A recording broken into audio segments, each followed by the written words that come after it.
Something's in there.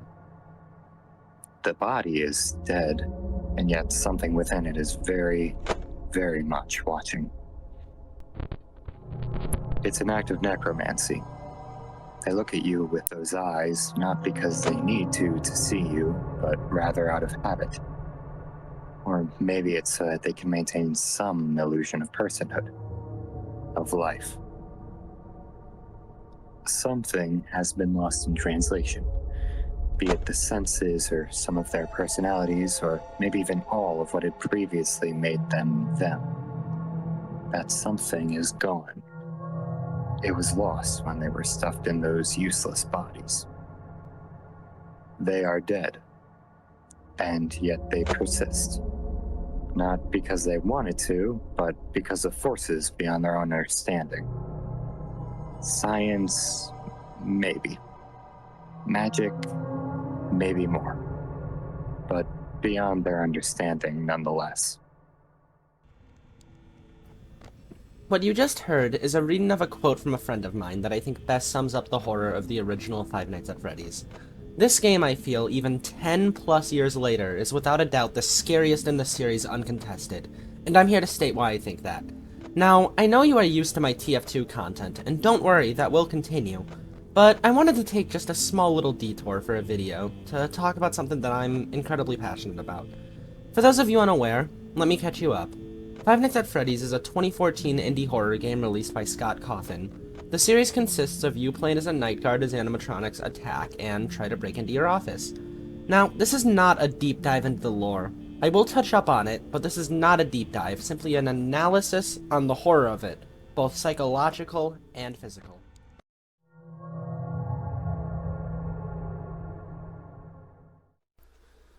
The game is host to several animatronic threats. Freddy Fazbear, Bonnie the Bunny, Chica the Chicken, and Foxy the Pirate, each with unique mechanics. At first, what seemed to be killer robots is quickly revealed to be a cover-up. No, what's after you is far worse than that. Several newspapers around the pizzeria talk about murders that happened there long ago. You all know the tale. 5 kids lured to a back room and killed. The police never finding the bodies of them. Shortly after this, the animatronics started acting weird, leaking blood and mucus, giving odd stares to customers. The killer got away with it, and the restaurant remained a shell of its former self. Throughout the game, it's made pretty clear the kids were stuffed into the suits and inhabit them now, looking for any adult night guard that looks like their killer. The kids remain in a horrific state of in-between death.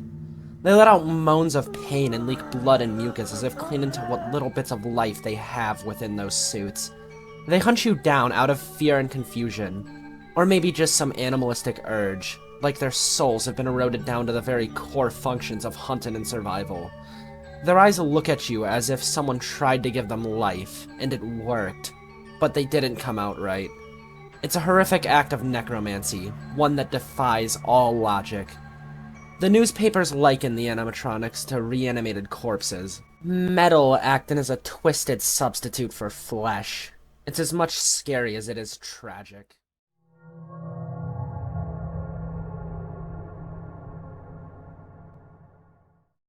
Fnaf 1 has a unique art style consisting of blacks, whites, and blues making up the look of the abandoned pizzeria. Unlike Fnaf 3, for example, though, I'd liken it to the animatronics themselves. The pizzeria looks dead and abandoned, and yet still alive, technically. The whole building we know in lore is still used actively, yet it looks like a husk of its former self. I will criticize Scott of a lot of things, his lore in the future, some of his models, and writing, but this is not one of those times. Scott was very heavy on the quality of his renders, going for that specific robotic zombie-like feeling, and you can tell he put some real elbow grease into it, and I feel like he doesn't even get enough praise for how much effort he put into this. Scott's renders and models for this game are timeless. The animatronics appear dirty and matted, showing their years of use and uncare. The pizzeria has cobwebs littered around, as well as dated newspapers about the horrific incidents that happened there. Posters switch out with horrific kids' drawings depicting the lost souls of the missing children. It's as if the pizzeria itself is alive, much like the animatronics. Of course, this is not the only contributor to Fnaf 1's setting.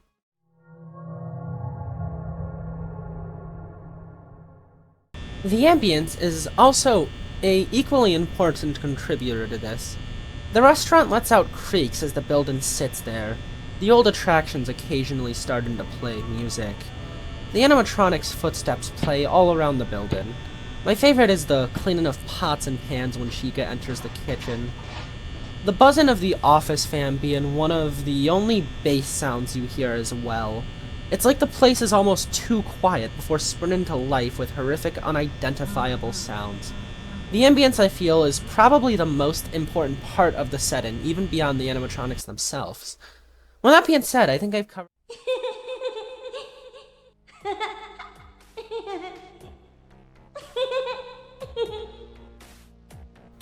Golden Freddy. A phantom haunting the game. He lingers in the back, not fully showing himself. Unlike the others, he's much more patient, almost like he's at the helm of it all behind the scenes. It's like he shouldn't be there. He shouldn't be in the pizzeria or even in the game, yet he persists by his own choice and hatred. He kills you with an animalistic roar, like an actual bear. But unlike the others, it doesn't cut to the screen of you in the back room bleeding out in the Freddy suit. No, Golden Freddy crashes your game. He kills you. He just directly kills you. Almost like he's so overcome with hatred and rage that you dare even look at him, that he just rips you to pieces before the thought of stuffing you into a suit even occurs to him. He kills you simply for staring at him too long, as the game crashes. Maybe he interprets you as a threat, and doesn't even want to give you the chance to come back. Almost like he's a guardian of the others.